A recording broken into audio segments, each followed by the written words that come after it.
வந்த படங்களை பார்த்தீங்கன்னா ஹீரோ எல்லாருமே பண்ணையாரா இருப்பாங்க.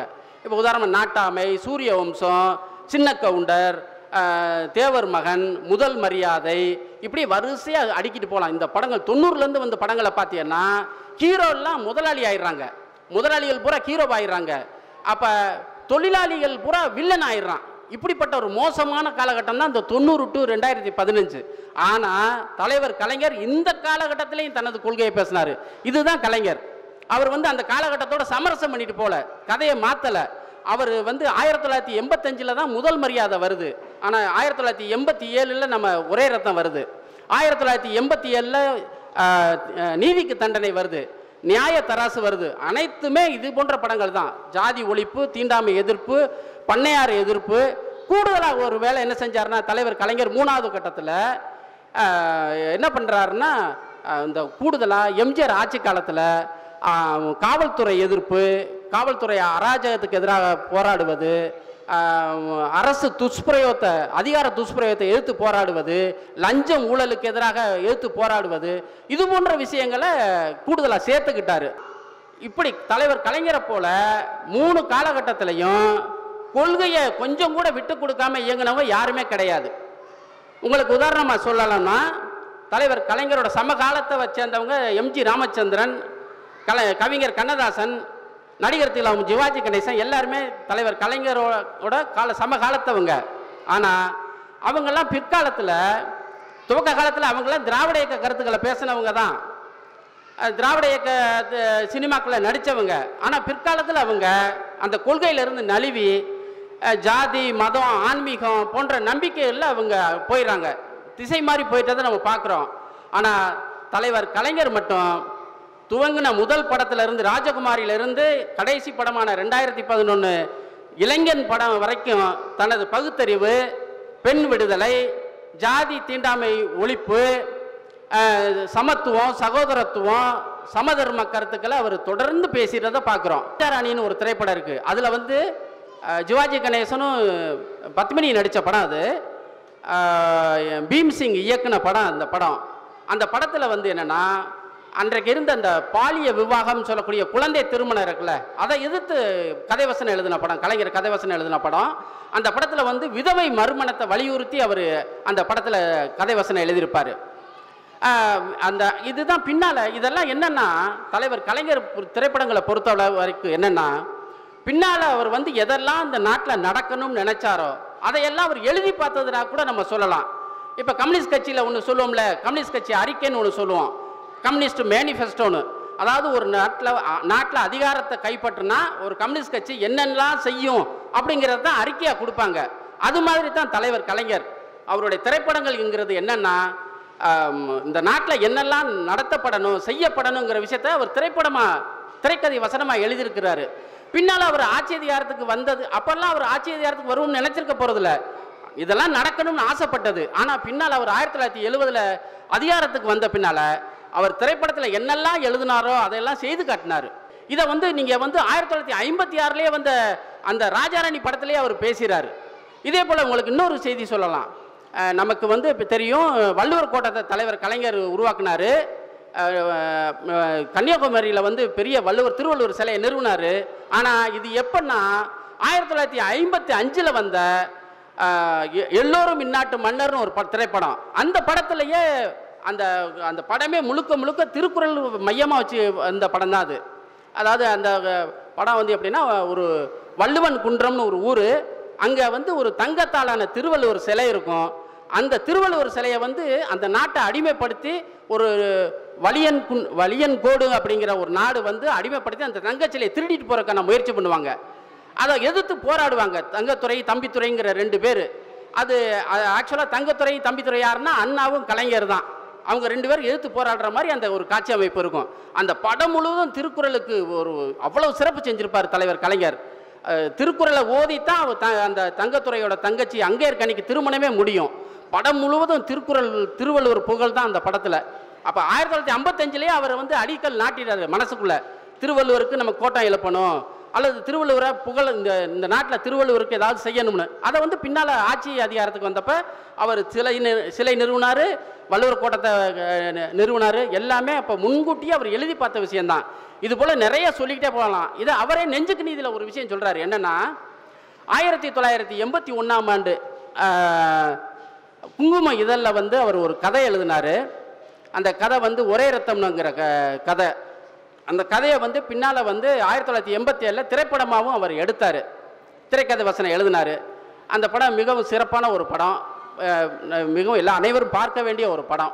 ஜாதி தீண்டாமைக்கு எதிராக தலைவர் கலைஞர் திரைக்கதை வசனம் எழுதின மிக முக்கியமான படம்.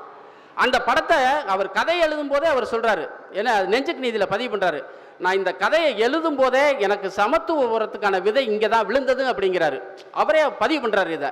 அப்போ பாருங்கள், ஒரு கதையை எழுதும் போதே தமிழ்நாட்டில் சமத்துவபுரம்னு ஒன்று வந்து நம்ம நிறுவனம், அதாவது இந்த ஜாதி தீண்டாமையெல்லாம் ஒழிந்து அனைத்து மக்களும் சகோதரர்களாக வாழக்கூடிய ஒரே இடத்துல அனைவரையும் ஒன்று கூட்டி வைக்க வேண்டிய ஒரு சமத்துவபுரங்கிற இதுக்கான விதையை வந்து 1981 அவர் மனசில் விழுந்துருது. அதை வந்து அவர் வந்து கதையாக எழுதுறாரு. பின்னால் அதை வந்து அவர் படமாகவும் எடுக்கிறாரு. வண்டிக்கார மகன் ஒரு படம் வந்தது, 1978 வந்த படம். அது வந்து அறிஞர் அண்ணாவுடைய கதைக்கு கலைஞர் வந்து திரைக்கதை வசனம் எழுதின படம் வண்டிக்கார மகன். அந்த படத்தில் வந்து என்ன அப்படின்னா, அதில் வந்து இது வந்து 2ஆம் கட்ட காலகட்ட படம். இதில் வந்து ஜமீன்தார் எதிர்ப்பு வரும்.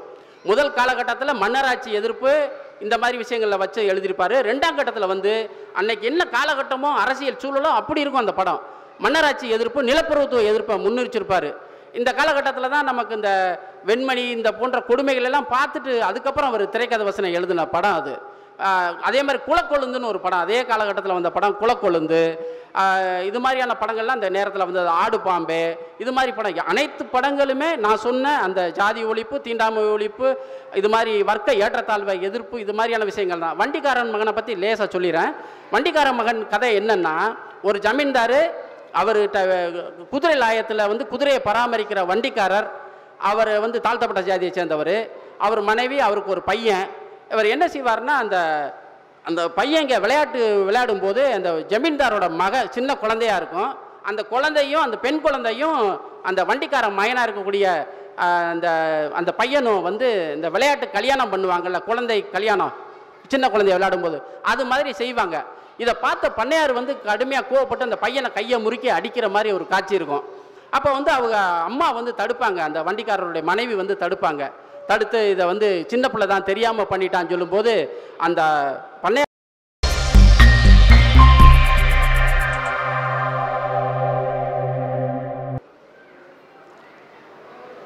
1995ஆம் ஆண்டிலிருந்து திரைப்படங்கள் குறித்து நான் பல்வேறு கட்டுரைகளை எழுதியிருக்கிறேன், விமர்சனங்களை எழுதி வந்திருக்கிறேன். குறிப்பாக சொல்வதென்றால் தமிழ் சினிமாவில் பழங்குடி மக்கள், தமிழ் சினிமாவில் மீனவர்கள், தமிழ் சினிமாவில் இஸ்லாமியர்கள், இப்படி பல்வேறு தலைப்புகளில் நான் கட்டுரை எழுதி வந்திருக்கிறேன். ஆனால் ஒரு தமிழ் சினிமாவின் 65 ஆண்டுகள் இயங்கிய ஒரு மாபெரும் தலைவரை பற்றி ஒரே ஒரு வரி கூட நான் எழுதியதில்லை. அவருடைய திரைப்படங்களை பார்த்துவிட்டு மிகவும் சாதாரணமாக கடந்து போயிருந்திருக்கிறேன். அதை பற்றி நினைக்கும் போது இப்போது கூட எனக்கு மிகவும் குற்ற உணர்வாக இருக்கிறது.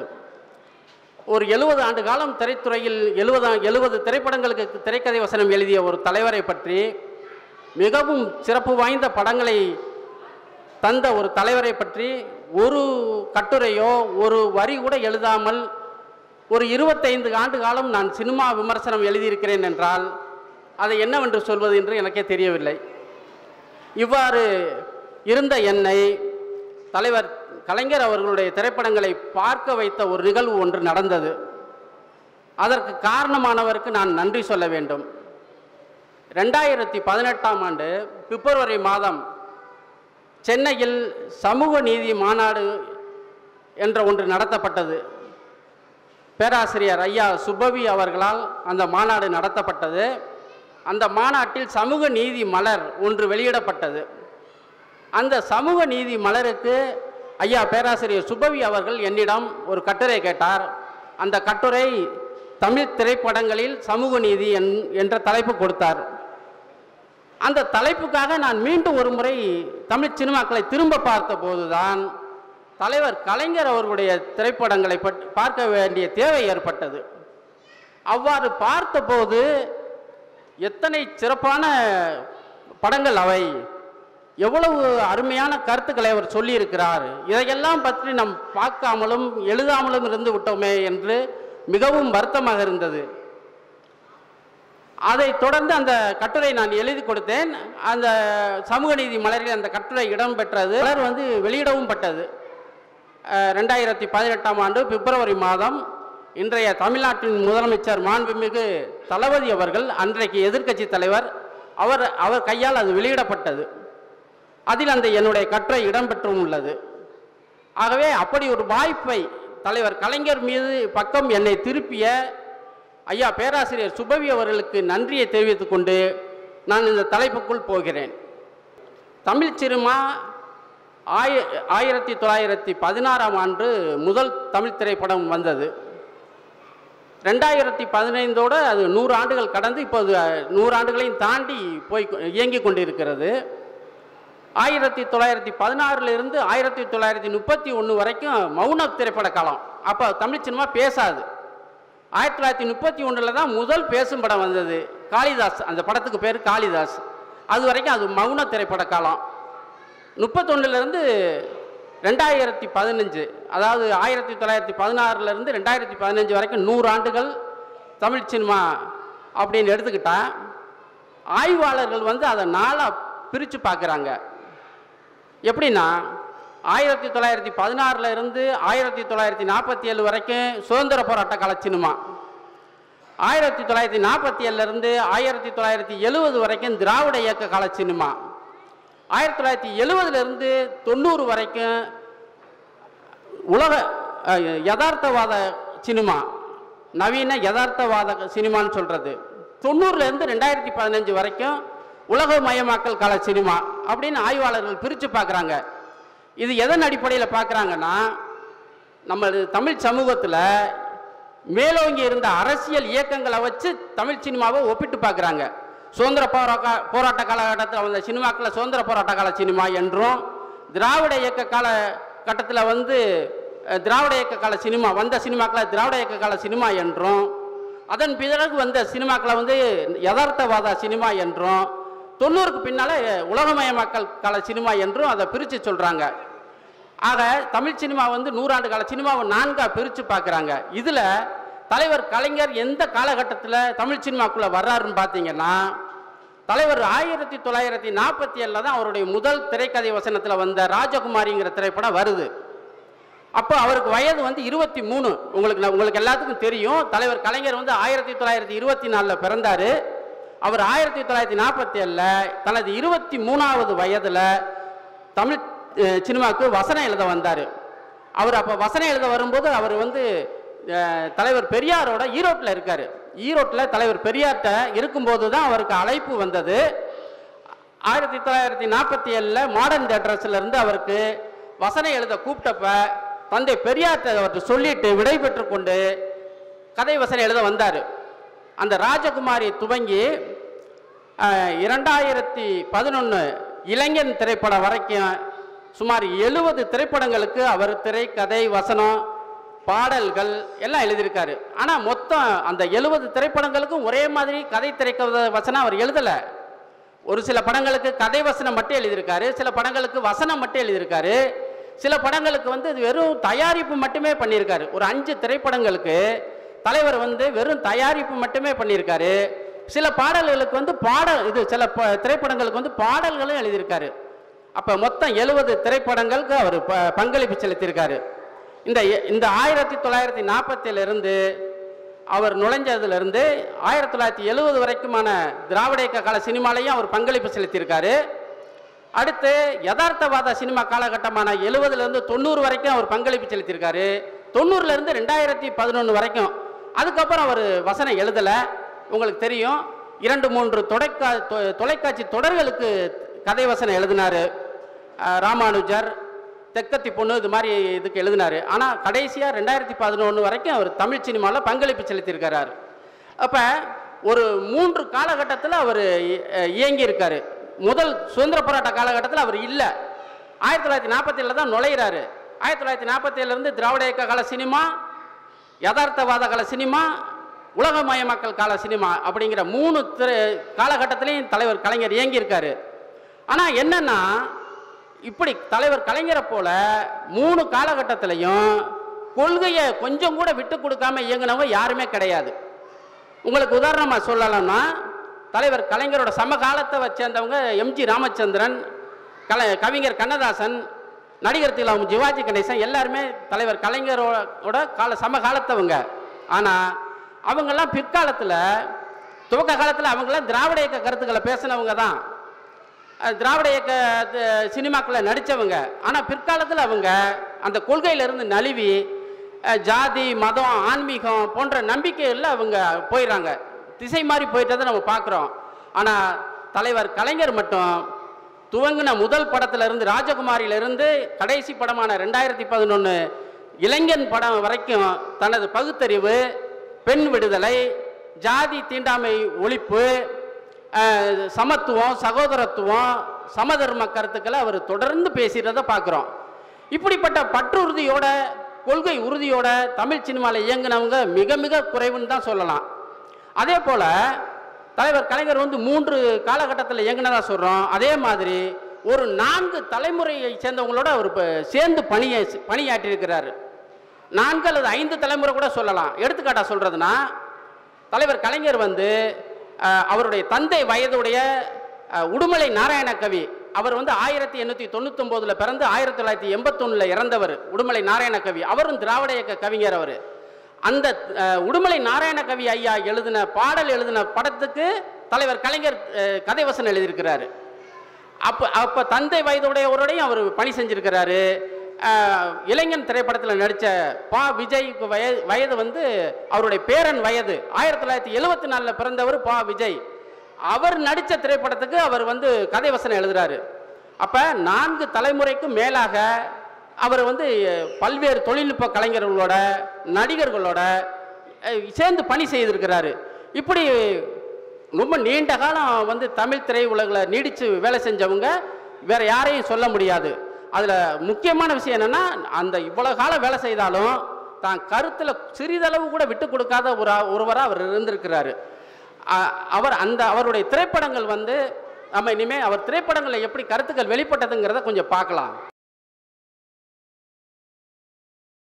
முதல் கட்டம், அதாவது நாம் சொல்லக்கூடிய அந்த திராவிட இயக்க சினிமான்னு சொல்லக்கூடிய அந்த முதல் கட்டத்தில் 1947 70 வரைக்குமான காலகட்டத்தில் தலைவர் கலைஞர் 35 திரைப்படங்கள், சுமார் 35 திரைப்படங்களுக்கு திரைக்கதை வசனம் எழுதியிருக்கிறாரு. அது 20 ஆண்டுகளில் 35 திரைப்படங்களுக்கு திரைக்கதை வசனம் எழுதியிருக்கிறாரு. அதாவது எப்படி திமுக 1949 துவங்கி 1967 ஆட்சியை பிடிக்கிற காலகட்டத்தில் நம்ம திராவிட இயக்க தலைவர்கள் எப்படி தீவிரமாக ஒரு போர் வீரர்களை போல செயல்பட்டாங்களோ, அதே போல தலைவர் கலைஞர் 1947 70க்குள்ள ஒரு 20 ஆண்டுகளுக்குள்ள பாதி படம், 70 படத்துக்கு அவர் திரைக்கதை வசனம் எழுதுனதுல பாதி படம் 35 படத்துக்கு எழுதி முடிச்சிடறாரு. அப்போ மிகவும் சுறுசுறுப்பாக ஒரு ஆண்டுக்கு 2 படம் வீதம் கடுமையாக உழைச்சி அந்த காலகட்டத்தில் அவர் இயங்கியிருக்காரு. இந்த காலகட்டத்தில் வந்த திரைப்படங்கள் எப்படி இருக்குன்னா, திராவிட இயக்க கால சினிமாவில் பார்த்தீங்கன்னா பெரும்பான்மையான படங்கள் மன்னராட்சி காலகட்ட படங்கள் தான், அரசர் கதைகள் தான் இருக்கும் அந்த காலகட்டத்தில் அதிகமாக. ஆனால் அந்த அரசர் கதை படங்களுக்குள்ள தலைவர் கலைஞர் பெண் விடுதலையை பேசுவார், பார்ப்பன எதிர்ப்பை பேசுவார். நீங்கள் எடுத்துக்கிட்டிங்கன்னா ராஜகுமாரி, மந்திரி குமாரி, அரசியலங்குமாரி, காஞ்சி தலைவன், இந்த மாதிரி படங்களையும் எடுத்து பார்த்தீங்கன்னா பார்ப்பன எதிர்ப்பு. அதே போல் தாயில்லா பிள்ளைன்னு ஒரு சிறந்த ஒரு படம் இருக்குது, 1961 வந்தது, எல்வி பிரசாத் இயக்குன படம் அது. அதில் தலைவர் கலைஞர் ஒரு பார்ப்பன குடும்பத்துக்குள்ள ஒரு பார்ப்பனர் இல்லாத சூத்திர குழந்தை வளர்றதை வச்சு ஒரு கதை வசனம் எழுதியிருப்பார். அந்த இறுதியாக அந்த பார்ப்பனரே மனம் திருந்தி ஜாதி மறுப்பு திருமணத்தை முடிச்சு வைக்கிற மாதிரியான திரைக்கதை வசனம் கொண்ட படம் அது. இதெல்லாம் நீங்கள் பெரும்பான்மையானவர் பார்க்குறதுக்கு வாய்ப்பு இல்லை, ரொம்ப குறைவானவர் யாராவது பார்த்துருக்கலாம். அந்த படம்லாம் அவ்வளவு அற்புதமான படம். அதே மாதிரி குறவஞ்சின்னு ஒரு படம், அது சிவாஜி கணேசன் நடித்த படம், அது 1960 வந்த படம். அது என்னென்னா, ஒரு மந்திரி மகனுக்கும் மீனவ குல பெண்ணுக்கும் இடையிலான காதலை பற்றி பேசின படம். இறுதியில் அந்த பெண்ணை கொலை செஞ்சிருவாங்க அந்த அரசர் எல்லாரும். அதை எதிர்த்து வந்து சிவாஜி கணேசன் கடைசியில் வந்து இந்த ஜாதி தீண்டாமை வேதங்கள் இதை பற்றிலாம் எதிர்த்து கடுமையாக பேசக்கூடிய வசனங்கள் கொண்ட படம் அது. இது மாதிரி அந்த காலகட்டத்தில் வந்த படங்களில் எல்லாத்துலேயுமே ஒரு மன்னராட்சி எதிர்ப்பு, பெண் விடுதலை, இது மாதிரி கருத்துக்களை, ஜாதி ஒழிப்பு, ஜாதி தீண்டாமை ஒழிப்பு கருத்துக்களை கலைஞர் பேசியிருப்பார். இதில் ஒரு மிகவும் ரசிக்க தகுந்த விஷயம் என்னென்னா, மன்னராட்சி கால படம் அது. ஆனால் அந்த படம் முடிகிறப்பெல்லாம் வந்து என்ன கதாநாயகன் என்ன பேசுவார்னா, இன்றோடு மன்னராட்சி முடியட்டும், மக்களாட்சி மலரட்டும்னு பேசுகிற வசனத்தோடு தான் அந்த படமே முடியும். அதுதான் அங்கே வந்து என்னென்னா, மக்களாட்சியை வந்து பிரச்சாரம் பண்ணுற வேலையை வந்து திராவிட இயக்க சினிமாக்கள் செய்தது. அது மன்னராட்சி படமாக இருந்தாலும் மன்னராட்சி ஒளியட்டும் தான் அந்த படம் வந்து முடியும். அப்படி அதே போல் வந்து இந்த காலகட்டத்தில் வந்து ராஜாராணின்னு ஒரு திரைப்படம் இருக்குது. அதில் வந்து சிவாஜி கணேசனும் பத்மினி நடித்த படம். அது பீம்சிங் இயக்குன படம். அந்த படத்தில் வந்து என்னென்னா, அன்றைக்கு இருந்த அந்த பாலிய விவாகம் சொல்லக்கூடிய குழந்தை திருமணம் இருக்குல்ல, அதை எதிர்த்து கதைவசனம் எழுதின படம், கலைஞர் கதைவசனம் எழுதின படம். அந்த படத்தில் வந்து விதவை மறுமணத்தை வலியுறுத்தி அவர் அந்த படத்தில் கதைவசனம் எழுதியிருப்பார். இதுதான் பின்னால் இதெல்லாம் என்னென்னா, தலைவர் கலைஞர் திரைப்படங்களை பொறுத்தவரை வரைக்கும் என்னென்னா, பின்னால் அவர் வந்து எதெல்லாம் இந்த நாட்டில் நடக்கணும்னு நினைச்சாரோ அதையெல்லாம் அவர் எழுதி பார்த்ததுனா கூட நம்ம சொல்லலாம். இப்போ கம்யூனிஸ்ட் கட்சியில் ஒன்று சொல்லுவோம்ல, கம்யூனிஸ்ட் கட்சி அறிக்கைன்னு ஒன்று சொல்லுவோம், கம்யூனிஸ்ட் மேனிஃபெஸ்டோன்னு. அதாவது ஒரு நாட்டில் அதிகாரத்தை கைப்பற்றினா ஒரு கம்யூனிஸ்ட் கட்சி என்னென்னலாம் செய்யும் அப்படிங்கிறது தான் அறிக்கையாக கொடுப்பாங்க. அது மாதிரி தான் தலைவர் கலைஞர் அவருடைய திரைப்படங்கள்ங்கிறது என்னென்னா, இந்த நாட்டில் என்னெல்லாம் நடத்தப்படணும் செய்யப்படணுங்கிற விஷயத்த அவர் திரைக்கதை வசனமாக எழுதியிருக்கிறாரு. பின்னால் அவர் ஆட்சி அதிகாரத்துக்கு வந்தது, அப்பெல்லாம் அவர் ஆட்சி அதிகாரத்துக்கு வரும்னு நினைச்சிருக்க போகிறதில்ல, இதெல்லாம் நடக்கணும்னு ஆசைப்பட்டது. ஆனால் பின்னால் அவர் 1970 அதிகாரத்துக்கு வந்த பின்னால் அவர் திரைப்படத்தில் என்னெல்லாம் எழுதினாரோ அதையெல்லாம் செய்து காட்டினார். அதுக்கு உதாரணமாக நிறையா சொல்லலாம். இப்போ உதாரணமாக பின்னால் அவர் இதை ஒரு வசனத்தை நீங்கள் கேட்டிருப்பீங்க, விதவைன்னு சொன்னால் ஒரு பொட்டு கூட வைக்க முடியலன்னு ஒருத்தவங்க சொல்லும் போது, நீ கைம்பெண்ணுன்னு சொல்லிப்பாரு, 1க்கு 2 பொட்டா வைக்கலாம் அப்படின்னு சொன்னவர் கலைஞர். இதை வந்து நீங்கள் வந்து 1956 வந்த அந்த ராஜாராணி படத்திலே அவர் பேசுகிறார். இதே போல் உங்களுக்கு இன்னொரு செய்தி சொல்லலாம். நமக்கு வந்து இப்போ தெரியும், வள்ளுவர் கோட்டத்தை தலைவர் கலைஞர் உருவாக்குனார். கன்னியாகுமரியில் வந்து பெரிய திருவள்ளுவர் சிலையை நிறுவினார். ஆனால் இது எப்பன்னா 1955 வந்த எல்லோரும் இந்நாட்டு மன்னர்னு ஒரு திரைப்படம். அந்த படத்திலேயே அந்த படமே முழுக்க திருக்குறள் மையமாக வச்சு அந்த படம் தான் அது. அதாவது அந்த படம் வந்து எப்படின்னா, ஒரு வள்ளுவன் குன்றம்னு ஒரு ஊர், அங்கே வந்து ஒரு தங்கத்தாலான திருவள்ளுவர் சிலை இருக்கும். அந்த திருவள்ளுவர் சிலையை வந்து அந்த நாட்டை அடிமைப்படுத்தி ஒரு வலியன் கோடு அப்படிங்கிற ஒரு நாடு வந்து அடிமைப்படுத்தி அந்த தங்கச்சிலையை திருடிட்டு போகிறதுக்கான முயற்சி பண்ணுவாங்க. அதை எதிர்த்து போராடுவாங்க தங்கத்துறை தம்பித்துறைங்கிற 2 பேர். அது ஆக்சுவலாக தங்கத்துறை தம்பித்துறை யாருன்னா அண்ணாவும் கலைஞர் தான். அவங்க 2 பேரும் எதிர்த்து போராடுற மாதிரி அந்த ஒரு காட்சி அமைப்பு இருக்கும். அந்த படம் முழுவதும் திருக்குறளுக்கு ஒரு அவ்வளவு சிறப்பு செஞ்சிருப்பார் தலைவர் கலைஞர். திருக்குறளை ஓதித்தான் அந்த தங்கத்துறையோட தங்கச்சி அங்கேற்கணிக்கு திருமணமே முடியும். படம் முழுவதும் திருவள்ளுவர் புகழ் தான் அந்த படத்தில். அப்போ 1955 அவர் வந்து அடிக்கல் நாட்டினார் மனசுக்குள்ள, திருவள்ளுவருக்கு நம்ம கோட்டம் எழுப்பணும், அல்லது திருவள்ளுவரை புகழ் இந்த நாட்டில் திருவள்ளுவருக்கு ஏதாவது செய்யணும்னு. அதை வந்து பின்னால் ஆட்சி அதிகாரத்துக்கு வந்தப்போ அவர் சிலை நிறுவினார், வள்ளுவர் கோட்டத்தை நிறுவினார். எல்லாமே அப்போ முன்கூட்டியே அவர் எழுதி பார்த்த விஷயந்தான். இது போல் நிறைய சொல்லிக்கிட்டே போகலாம். இதை அவரே நெஞ்சுக்கு நீதியில் ஒரு விஷயம் சொல்கிறார். என்னென்னா, 1981 ஆண்டு குங்கும இதழில் வந்து அவர் ஒரு கதை எழுதினார். அந்த கதை வந்து ஒரே ரத்தம்னுங்கிற கதை. அந்த கதையை வந்து பின்னால் வந்து 1987 திரைப்படமாகவும் அவர் எடுத்தார், திரைக்கதை வசனம் எழுதினார். அந்த படம் மிகவும் சிறப்பான ஒரு படம், மிகவும் அனைவரும் பார்க்க வேண்டிய ஒரு படம். ஜாதி தீண்டாமைக்கு எதிராக தலைவர் கலைஞர் திரைக்கதை வசனம் எழுதின மிக முக்கியமான படம். அந்த படத்தை அவர் கதை எழுதும் போதே அவர் சொல்கிறாரு, ஏன்னா அது நெஞ்சுக்கு நீதியில் பதிவு பண்ணுறாரு, நான் இந்த கதையை எழுதும் போதே எனக்கு சமத்துவ உரத்துக்கான விதை இங்கே தான் விழுந்தது அப்படிங்கிறாரு. அவரே பதிவு பண்ணுறாரு இதை. அப்போ பாருங்கள், ஒரு கதையை எழுதும் போதே தமிழ்நாட்டில் சமத்துவபுரம்னு ஒன்று வந்து நம்ம நிறுவனம், அதாவது இந்த ஜாதி தீண்டாமையெல்லாம் ஒழிந்து அனைத்து மக்களும் சகோதரர்களாக வாழக்கூடிய ஒரே இடத்துல அனைவரையும் ஒன்று கூட்டி வைக்க வேண்டிய ஒரு சமத்துவபுரங்கிற இதுக்கான விதையை வந்து 1981 அவர் மனசில் விழுந்துருது. அதை வந்து அவர் வந்து கதையாக எழுதுறாரு. பின்னால் அதை வந்து அவர் படமாகவும் எடுக்கிறாரு. அந்த படம் ஒரே ரத்தங்கிற படம் 1987 வந்தது. அதில் வந்து இன்றைய முதலமைச்சர் மாண்புமிகு மு.க. ஸ்டாலின் அவர்கள் அதில் நந்தகுமார்னுங்கிற ஒரு தலித் போராளியாக நடிச்சிருப்பார். குறிப்பிட்டு சொல்கிறதா இருந்தால் அருந்ததிய ஜாதி விடுதலைக்காக போராடக்கூடிய போராளியாக நடிச்சிருப்பார். மிக சிறந்த படம் அது. அப்போ அவருக்கு எல்லாமே அவர் சினிமா எடுக்கும்போதே வருங்காலத்துக்கான விஷயங்களெல்லாம் அதில் எழுதி பார்க்குறாரு. இதே போல் தான் அவங்களுக்கு இன்னொரு படத்தை சொல்லணும். அவன் பித்தனான்னு ஒரு படம், இதுவும் 1960களில் வந்த படம் தான். அந்த அவன் பித்தனாங்கிற படம் என்னென்னா தொழிலாளி வர்க்கத்தினுடைய விடுதலைக்காக பேசின படம் அது. அதில் ஜாதி ஒழிப்பு இருக்கும். கலைஞருடைய ஸ்பெஷாலிட்டி என்னென்னா ஒரு விஷயத்தை மட்டும் படத்தில் பேச மாட்டார். ஒரு படம்னா அதில் ஜாதி ஒழிப்பை பேசுவார், பெண் விடுதலையை பேசுவார், தொழிலாளர் நலனை பற்றி பேசுவார். கூடுதலாக ஏதாவது ஒன்று கொஞ்சம் முன்னால் நிற்கும். அப்படி தான் அந்த அவன் பித்தனாங்கிற படத்தில் முழுக்க முழுக்க தொழிலாளர் வர்க்க நலனுக்காக பேசுவார். அதில் அந்த கதாநாயகன் ஒரு டீ கடை வச்சுருப்பார். அந்த டீ கடைக்கு பேர் அழகிரி டீ கடை. அந்த அழகிரியை போட்டிருக்கா அழகிரி டீ கடை. அதில் அவர் சொல்லுவார், அந்த எதிர்த்தாப்பில் உள்ள தொழிற்சாலையில் தொழிலாளிகள்லாம் டீ குடிக்க வரும்போது இவர் கதாநாயகன் சின்ன பையனாக இருப்பான். அவங்க சித்தப்பா கடை வச்சுருப்பார். இந்த பையன் ஒருத்தர் காசு கொடுக்காம டீயை குடிச்சிட்டு ஒரு தொழிலாளி போகும்போது அந்த பையன் போய் காசை கொடுங்கன்னு சொல்லி கையை பிடிச்சி நிறுத்தும் போது அவர் சித்தப்பா சொல்லுவார், பாவம் பாட்டாளிகள் பசிக்கும்போது சாப்பிடட்டும், பணம் இருக்கும்போது கொடுக்கட்டும், இதை நீ வாழ்க்கை முழுவதும் கடைப்பிடிக்கணும்னு அந்த பையனுக்கு சொல்லி கொடுப்பாரு. அந்த பையன் பின்னால் பெரியவனாகி அதே அழகிரி டீ கடையை நடத்துவான். அப்போ அதே பாலிசி அவன் கடைப்பிடிக்கிற மாதிரி அந்த படம். அது மாதிரி நிறைய அந்த படத்தில் நிறைய விஷயங்கள் சொல்லிட்டு போகலாம். அதில் ஜாதி மறுப்பு திருமணம், பல்வேறு விஷயங்கள் அதில் இருக்கும். இது மாதிரி ஒவ்வொரு கலைஞருடைய திரைப்படங்கள் ஒவ்வொரு படத்தை பற்றியும் சொல்கிறதா இருந்தால், உள்ளே போய் சொல்கிறதா இருந்தால் நேரமே போதாது. 70 திரைப்படங்களுமே ஒன்று கூட நீங்கள் சொல்ல முடியாது. அனைத்து படங்களிலுமே முற்போக்கு கருத்துக்கள் தான் இருந்தது.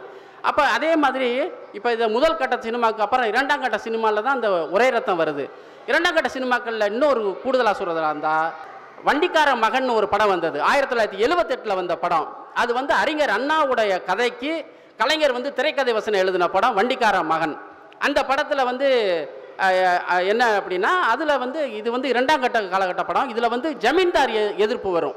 முதல் காலகட்டத்தில் மன்னராட்சி எதிர்ப்பு இந்த மாதிரி விஷயங்களில் வச்சு எழுதியிருப்பார். 2ஆம் கட்டத்தில் அன்னைக்கு என்ன காலகட்டமோ அரசியல் சூழலோ அப்படி இருக்கும் அந்த படம். மன்னராட்சி எதிர்ப்பு, நிலப்பிரபுத்துவ எதிர்ப்பை முன்னிறுச்சிருப்பார். இந்த காலகட்டத்தில் தான் நமக்கு இந்த வெண்மணி இந்த போன்ற கொடுமைகள் எல்லாம் பார்த்துட்டு அதுக்கப்புறம் அவர் திரைக்கதை வசனம் எழுதின படம் அது. அதே மாதிரி குலக்கொழுந்துன்னு ஒரு படம், அதே காலகட்டத்தில் வந்த படம் குலக்கொழுந்து. இது மாதிரியான படங்கள்லாம் அந்த நேரத்தில் வந்தது. ஆடு பாம்பே, இது மாதிரி படம் அனைத்து படங்களுமே நான் சொன்ன அந்த ஜாதி ஒழிப்பு, தீண்டாமை ஒழிப்பு, இது மாதிரி வர்க்க ஏற்றத்தாழ்வை எதிர்ப்பு, இது மாதிரியான விஷயங்கள் தான். வண்டிக்காரன் மகனை பற்றி லேசாக சொல்லிடுறேன். வண்டிக்காரன் மகன் கதை என்னென்னா, ஒரு ஜமீன்தார் அவர்கிட்ட குதிரை லாயத்தில் குதிரையை பராமரிக்கிற வண்டிக்காரர், அவர் தாழ்த்தப்பட்ட ஜாதியை சேர்ந்தவர். அவர் மனைவி, அவருக்கு ஒரு பையன். இவர் என்ன செய்வார்னா, அந்த பையன் விளையாடும்போது அந்த ஜமீன்தாரோட சின்ன குழந்தையாக இருக்கும். அந்த குழந்தையும் அந்த பெண் குழந்தையும் அந்த வண்டிக்கார மகனாக இருக்கக்கூடிய அந்த பையனும் இந்த விளையாட்டு கல்யாணம் பண்ணுவாங்கள்ல, குழந்தை கல்யாணம், சின்ன குழந்தைய விளையாடும்போது அது மாதிரி செய்வாங்க. இதை பார்த்த பண்ணையார் கடுமையாக கோவப்பட்டு அந்த பையனை கையை முறுக்கி அடிக்கிற மாதிரி ஒரு காட்சி இருக்கும். அப்போ அவங்க அம்மா தடுப்பாங்க, அந்த வண்டிக்காரருடைய மனைவி தடுப்பாங்க. தடுத்து இதை சின்ன பிள்ளை தான் தெரியாமல் பண்ணிட்டான்னு சொல்லும்போது அந்த பண்ணையார் செய்வார்னா, அந்த அம்மாவை பிடிச்சி தள்ளி விட்டு ஒரு மாட்டுக்கு அவங்க வீட்டில் வளர்க்கக்கூடிய அந்த காளை மாட்டு கொம்பில் தள்ளி விட்டு கொலை பண்ணிடுவார். அந்த பையன் உடனே அந்த ஜமீன்தார் கல்லை விட்டு எரிஞ்சு மண்டையை உடைச்சிட்டு ஓடி போயிடுவான். ஓடி போய் அவன் ஒரு பாதிரியாரால் வளர்க்கப்பட்டு திரும்ப இந்த ஜமீனுக்கே ஜமீன்தாருடைய மகளை காதலித்து கல்யாணம் முடித்து பழி வாங்குற மாதிரியான ஒரு கதை அது. இப்படி ஒவ்வொரு படத்துலையுமே இதே போன்ற விஷயந்தான். இந்த 2ஆம் கட்ட காலகட்ட திரைப்படங்கள்லையும் இதே விஷயங்கள் இருந்தது. அடுத்து 3வது காலகட்ட திரைப்படங்கள்ங்கிறது ரொம்ப முக்கியமான ஒரு காலகட்டம். என்னன்னா, அது 1990 2015 வரைக்குமான காலகட்டத்தை உலகமயமாக்கல் சினிமானா தமிழ் சினிமாவையே புரட்டி போட்ட காலகட்டம் இது. இதுக்கு முன்னால் என்ன நீங்கள் பார்க்கலாம், எம்ஜிஆர் படங்கள், சிவாஜி கணேசன் படத்துலாம் பார்த்தீங்கன்னா பண்ணையார்கள்லாம் கெட்டவங்களாக இருப்பாங்க, அல்லது முதலாளியெல்லாம் ஒடுக்குமுறை செய்கிறவங்களாக இருப்பாங்க. தொழிலாளிகள் பக்கமாக தான் ஹீரோ நிற்பாங்க. இப்போ எம்ஜிஆர் படங்களை நிறையா சொல்லலாம் நீங்கள். அந்த உழைக்கும் கரங்கள், அல்ல அதுக்கு முன்னால் அன்னமிட்ட கை, தொழிலாளி, இப்படி தான் எம்ஜிஆர் நடிச்சிருப்பார். ஆனால் இந்த 90லேருந்து வந்த படங்களை பார்த்தீங்கன்னா ஹீரோ எல்லாருமே பண்ணையாராக இருப்பாங்க. இப்போ உதாரணம் நாட்டாமை, சூரிய வம்சம், சின்ன கவுண்டர், தேவர் மகன், முதல் மரியாதை, இப்படி வரிசையாக அடிக்கிட்டு போகலாம். இந்த படங்கள் 90லேருந்து வந்த படங்களை பார்த்தீங்கன்னா ஹீரோலாம் முதலாளி ஆயிடுறாங்க, முதலாளிகள் பூரா ஹீரோ ஆயிடுறாங்க. அப்போ தொழிலாளிகள் பூரா வில்லன் ஆயிடுறான். இப்படிப்பட்ட ஒரு மோசமான காலகட்டம் தான் இந்த 90 to 2015. ஆனால் தலைவர் கலைஞர் இந்த காலகட்டத்திலையும் தனது கொள்கையை பேசினார். இதுதான் கலைஞர். அவர் வந்து அந்த காலகட்டத்தோட சமரசம் பண்ணிட்டு போல, கதையை மாற்றலை. அவர் வந்து 1985 தான் முதல் மரியாதை வருது. ஆனால் 1987 நம்ம ஒரே ரத்தம் வருது. 1987 நீதிக்கு தண்டனை வருது, நியாய தராசு வருது. அனைத்துமே இது போன்ற படங்கள் தான். ஜாதி ஒழிப்பு, தீண்டாமை எதிர்ப்பு, பண்ணையார் எதிர்ப்பு. கூடுதலாக ஒரு வேலை என்ன செஞ்சாருன்னா தலைவர் கலைஞர் 3வது கட்டத்தில் என்ன பண்ணுறாருன்னா, இந்த கூடுதலாக எம்ஜிஆர் ஆட்சி காலத்தில் காவல்துறை எதிர்ப்பு, காவல்துறை அராஜகத்துக்கு எதிராக போராடுவது, அரசு துஷ்பிரயோகத்தை, அதிகார துஷ்பிரயோகத்தை எதிர்த்து போராடுவது, லஞ்சம் ஊழலுக்கு எதிராக எதிர்த்து போராடுவது, இது போன்ற விஷயங்களை கூடுதலாக சேர்த்துக்கிட்டாரு. அப்போ எப்போவுமே கலைஞர் தான் கொள்கையை, பகுத்தறிவு கொள்கையவோ ஜாதி தீண்டாமை ஒழிப்பு கொள்கையவோ அவர் ஒருபோதும் கைவிடலை. கூடுதலாக இன்னொரு விஷயத்தையும் நான் சொல்லணும்னு நினைக்கிறேன். தலைவர் கலைஞருடைய திரைப்படங்களில் பெண்களுக்கு ரொம்ப முக்கியத்துவம் கொடுத்துருப்பார். அது ரொம்ப மிக முக்கியமான ஒரு செய்தி. என்னென்னா, நீங்கள் ஆரம்பத்தில் இருந்து 1940 இருந்து 2011 கடைசி படம் வரைக்கும் அவருடைய திரைப்படங்களில் பெண்களை மையமாக வச்சு தான் அவர் படமே இயங்கும். பெண்களுக்கு தான் முக்கியத்துவம். ஹீரோ வந்து 2ஆம் பட்சம் தான். பட பேருமே அப்படி தான். ராஜகுமாரி, மந்திரி குமாரி, அரசியலங்குமரி, பூமாலை, தேவகி, மணமகள், இப்படி நிறைய படம் பேர் எனக்கு நினைவில் உள்ளதை மட்டும் சொல்கிறேன். அனைத்துமே பெண்களை மையமிட்ட படங்கள் தான். கூடுதலாக படத்திலேயே வந்து இப்போ உதாரணமாக உங்களுக்கு ஒரு படம் சொல்கிறேன், ரங்கோன் ராதான்னு ஒரு படம். அதில் சிவாஜி கணேசனும் இவங்க பானுமதி அம்மாவும் நடித்த படம். அதில் சிவாஜி வில்லனாகவே இருப்பார். திரும்பி பாரல அதே மாதிரி சிவாஜி வில்லனாக இருப்பார். ஹீரோயினி தான் வந்து அந்த படத்தில் வந்து நல்லவங்களாக இருப்பாங்க. அது மாதிரி பெண்களை, ஆண்களை விட பெண்களுக்கு தான் மிகவும் முக்கியத்துவம் கொடுத்த ஒரு படங்களாக கலைஞருடைய படங்கள் இருந்தது. அவங்க தான் இப்போ பராசக்தியிலேயே வந்து சிவாஜி கணேசனுக்கு அறிவுரை சொல்லக்கூடியவங்களா, பகுத்தறிவு கருத்துக்களை பேசக்கூடியவங்களா பண்டரிபாய் நடிச்சிருப்பாங்க. அதில் நீங்கள் பார்த்துருக்கலாம். அதுபோல் இப்போ ரங்கோன் ராதாவில் வந்து பார்த்தீங்கன்னா அந்த படம் வந்து இந்த பில்லி, சூனியம், இது போன்ற மூட நம்பிக்கையில் மூழ்கி போன நபராக வந்து அந்த கதாநாயகன் சிவாஜி கணேசன் இருப்பார். அவரை எதிர்த்து அந்த பானுமதி வந்து அவரோட சண்டையிட்டு திருத்தக்கூடியவங்கள அவங்க இருப்பாங்க அந்த படத்தில். இது மாதிரி பெண்களுக்கு மிகவும் முக்கியத்துவம் கொடுத்த படங்களாகவே கலைஞருடைய படங்கள் இருந்தது. இதையும் ஒரு மிக முக்கியமாக பதிவு செய்ய வேண்டிய ஒரு செய்தி கலைஞருடைய படங்களில். அடுத்து இறுதியாக என்னென்னா, தலைவர் கலைஞர் வந்து பேருக்கோ புகழுக்காகவோ பணத்துக்காகவோ திரைப்படங்களை அவர் எடுக்கலை, அதை திரைக்கதை வசனம் எழுதலை. அவர் வந்து தன்னுடைய அரசியலுக்கு, தான் ஏற்றுக்கொண்ட திராவிட இயக்க கொள்கைகளுக்கு வந்து மக்கள்கிட்ட கொண்டு போய் சேர்ப்பதற்காகத்தான் அவர் திரைப்படங்களை பயன்படுத்தினாரே ஒழிய அவர் பணத்துக்காகவோ புகழுக்காகவோ அதை செய்யலை. ஏன் இதை சொல்கிறேன்னா, இந்த செய்தி ரொம்ப முக்கியமான செய்தி. தலைவர் கலைஞருடைய முதல் காலகட்ட திராவிட இயக்க காலகட்ட படங்களுக்கு அன்றைய முன்னணி நடிகர்களாக இருந்த எம்ஜிஆர், சிவாஜி கணேசன், ஜெமினி கணேசன் போன்ற மிக முக்கியமான நபர்கள்லாம் ஹீரோவாக நடித்தாங்க. ஆனால் 1970 72 எம்ஜிஆர் பிரிஞ்சு போன பிறகு என்ன நடந்தது அப்படின்னா, தலைவர் கலைஞருடைய திரைப்படங்களுக்கு முன்னணி நடிகர்கள் நடிக்க மறுத்துட்டாங்க, முன்னணி கதாநாயகிகள் நடிக்க மறுத்துட்டாங்க, முக்கியமான தயாரிப்பு நிறுவனங்கள் தயாரிக்க மறுத்துருச்சு. இதுதான் நிலைமை. தலைவர் கலைஞர் அப்போ தான் அவர் வந்து நிறைய தயாரிப்பு நிறுவனங்களை உருவாக்கினார். பூம்புகார் புரொடக்ஷன், அஞ்சுகம், அது மாதிரி அவங்க அம்மா பேரால், இது மாதிரி நிறைய தயாரிப்பு நிறுவனங்களை அவரே உருவாக்கி 2ஆம் கட்ட நடிகர்களை வச்சு படத்தை எடுத்தார் அவர். அதுக்கப்புறம் நீங்கள் பார்த்தீங்கன்னா 70க்கு அப்புறம் சிவாஜி கணேசன் மாடி வீட்டு ஏழைன்னு ஒரு படத்தில் மட்டும் தான் நடித்தார். அதுக்கப்புறம் அவங்க யாருமே நடிக்கவில்லை. அதே மாதிரி கமலஹாசன், ரஜினிகாந்த், பின்னால் வந்து அஜித், விஜய், அவங்க காலம் வரைக்கும் அவர் இருந்தார். ஆனால் யாருமே நடிக்கலை. அதுக்கப்புறம் நடித்தவங்க எல்லாருமே 2ஆம் கட்ட ஆளுக தான். அதாவது சத்யராஜ், விஜயகாந்த், பிரபு, இந்த மாதிரி 2ஆம் இடத்துல இருந்த, செகண்ட் இடத்துல இருந்தக்கூடிய நடிகர்கள் தான் நடித்தாங்க. அதே போல் இயக்குநர்கள் நீங்கள் முதல் காலகட்டத்தில் பார்த்தீங்கன்னா அன்னைக்கு இருந்த முன்னணி இயக்குநர்கள் எஸ்.ஏ. சாமி, எல்லிசார் டங்கன், இது மாதிரி பீம் சிங், இப்படி எல்லாம் டி.ஆர். ராமண்ணா, அது மாதிரி முக்கியமான இயக்குனர்கள்லாம் முதல் காலகட்டத்தில் அவர் படத்தை இயக்குனாங்க. ஆனால் 70க்கு பின்னால் யாருமே முக்கியமான இயக்குனர்கள் இயக்க மறுத்துட்டாங்க. அப்போ அவர் என்ன செய்கிறாருன்னா, தன்னுடைய உறவினர்களாக இருந்தவங்களையே தயாரிப்பாளராக போட்டார், தனக்கு தெரிஞ்சவங்களை வேண்டப்பட்டவங்களையே இயக்குனராக போட்டார்.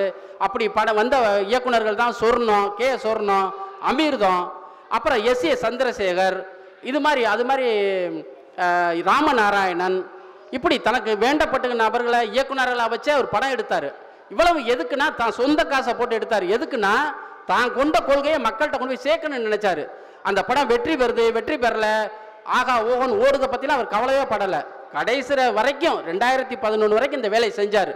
ஆகவே கலைஞர் வந்து சின்ன திரைப்படங்கள் என்பவை அவை திரைப்படங்கள் அல்ல, அவருடைய அரசியல் செயல்பாட்டினுடைய ஓர் அங்கம். அவர் சமூகத்தில் அரசியலில் எப்படி இயங்கினாரோ அதற்கு நிகராக சினிமாலையும் அதே வேலையை செஞ்சார். தான் சொந்த கை காசை போட்டு சம்மதித்தவர்களை வச்சு அவர் படம் எடுத்தார். இது போல் கலைஞருடைய திரைப்படங்களை பற்றி பேசுவதற்கும் சொல்வதற்கும் நிறைய செய்திகள் இருக்குது. திரைப்படத்திற்கு வெளியேவும் தலைவர் கலைஞரை பற்றி சொல்ல வேண்டிய விஷயங்கள் நிறையா இருக்குது. ஆனால் இந்த நாட்டில் கலைஞர் அளவுக்கு மிகவும் வந்து தப்பு அபிப்பிராயங்களை வந்து அவர் மேலே சுமந்த நபர் வேறு யாருமே கிடையாது. அதை போக்க நம்மளால் முடிஞ்ச அளவுக்கு நாம் பாடுபட வேணுங்கிற அடிப்படையில் தான் தலைவர் கலைஞரை பற்றி இங்கே நான் வந்து இந்த விஷயத்தை உங்கள்கிட்ட பகிர்ந்துக்கிட்டேன். எனக்கு இந்த வாய்ப்பை கொடுத்த தோழர்களுக்கு மீண்டும் ஒரு முறை நன்றி சொல்லி விடைபெறுகிறேன். நன்றி, வணக்கம்.